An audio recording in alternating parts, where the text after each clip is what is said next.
Возвращаемся к мамке. Наталья не довела до конца еще. Супруга проекта Виктория Любаревич-Туркова анализирует последние события в семье.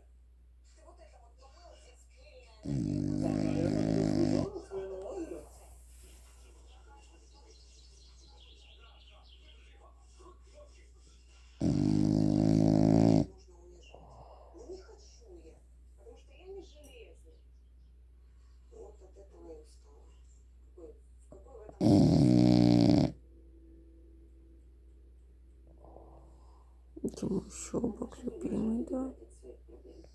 Легче обвинить мужа, обвинить детей в их поведении, не принять, что во всей этой ситуации Какая морда перекошенная, да? необходимо поменяться. Но для этого Спи уже, товарищ.